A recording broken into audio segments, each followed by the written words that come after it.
ખેડૂત આંદોલનને લઈને હાલ પાલ આંબલિયા ખૂબ જ ચર્ચામાં છે। ખેડૂતો માટે ઘણી વખતે જેલમાં પણ જઈ ચૂક્યા છે। હાલ તેઓ હળવદના સાપકાડા ગામે લાંબા સંઘર્ષ બાદ ખેડૂતોને વીજ પોલનું વળતર મળ્યું છે। 18 ખેડૂતોને 30 થી 52 લાખ રૂપિયા સુધીનું વળતર મળ્યું છે। પાલ આંબલિયા આ સફળતા બદલ ખેડૂતોનો આભાર માનવા અને અભિનંદન આપવા માટે પણ પહોંચ્યા હતા। ત્યારે સવાલ એ થાય છે કે ગુજરાતના ખેડૂતોના પ્રશ્નો જ્યારે પણ રાજ્યના રાજકારણમાં ગુંજે છે ત્યારે પાલ આંબલિયાનું નામ હંમેશા ચર્ચાના કેન્દ્રમાં રહે છે। તો આખરે પાલ આંબલિયા કોણ છે, તેનો પરિવાર, રાજકારણ, ઇતિહાસ શું છે, તેમનો આ અસલી સત્ય કોઈ નથી જાણતું। જો તમે પણ જાણવા માંગો છો ને તો ધ્યાનથી આ વિડીયો અંત સુધી જરૂર જુઓ। આજે ખુલશે બધી પોલ। વિડીયોની શરૂઆત કરીએ તે પહેલાં એક લાઈક જરૂર કરજો। મિત્રો, પાલ આંબલિયા મૂળભૂત રીતે ખેડૂત પરિવારમાંથી આવે છે અને તેમણે કોઈ પારિવારિક રાજકીય વારસા વગર પોતાની એક અલગ ઓળખ બનાવી છે। તેઓ ગુજરાત કોંગ્રેસના એક પ્રભાવશાળી ખેડૂત નેતા તરીકે ઓળખાય છે, જેમના માટે ખેડૂતોના હક, પાકના ટેકાના ભાવ, જમીન માપણી અને વીજળીના દરો જેવા મુદ્દાઓ સર્વોપરી હોય છે।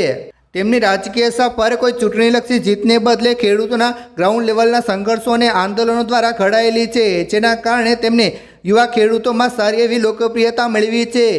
તેમની કામ કરવાની શૈલી ખૂબ જ આક્રમક અને જમીની છે, જેના કારણે તેઓ વારંવાર સરકારના નિશાના પણ રહે છે અને તેમને અનેકવાર અટકાયત કે પોલીસ કાર્યવાહીનો સામનો પણ કરવો પડ્યો હતો। તાજેતરમાં હળવદના સાપકાડા ગામે વીજળી પોલના વળતરો મુદ્દો હોય કે પછી ગાંધીનગર સુધીની ટ્રેક્ટર રેલી, પાલ આંબલિયાએ હંમેશા આંદોલનકારી નેતા તરીકે પોતાની હાજરી નોંધાવી છે।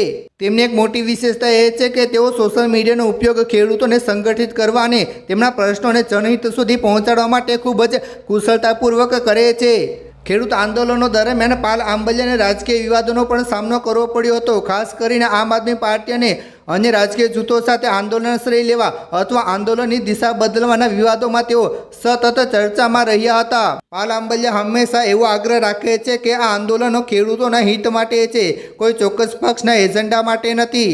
જો કે મીડિયાના એક વર્ગ અને રાજકીય વિરોધીઓ દ્વારા ઘણીવાર તેમના પર આરોપો પણ લગાવવામાં આવે છે। આ તમામ વિવાદો છતાં તેઓ ખેડૂતોને પોતાના હક માટે લડવાની એકતા જાળવી રાખવા માટે પ્રેરિત કરતા રહે છે। નિષ્કર્ષ રૂપે કહીએ તો પાલ આંબલિયાનું વ્યક્તિત્વ એક એવા નેતાનું છે જે માત્ર વાતો નથી કરતા, પરંતુ ખેડૂતોની સમસ્યાના ઉકેલો માટે રસ્તા પર ઉતરીને સંઘર્ષ કરવા માટે આવે છે। તેઓ ખેડૂતોને તેમના પર વિશ્વાસ રાખતા નેતાઓને ઓળખાવી અને ભ્રામક પ્રચારથી દૂર રહેવાની સલાહ આપતા હોય છે।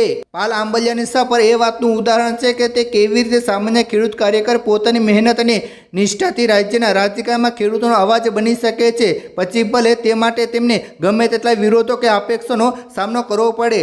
મિત્રો, તમે પાલ આંબલિયા વિશે શું કહેવા માંગો છો? નીચે કમેન્ટ કરી જરૂર જણાવજો અને જેમ બને તેમ આ વિડીયો શેર કરો, લોકોને દેખાડો, જેથી કરીને બધાને જાણ થાય। ધન્યવાદ।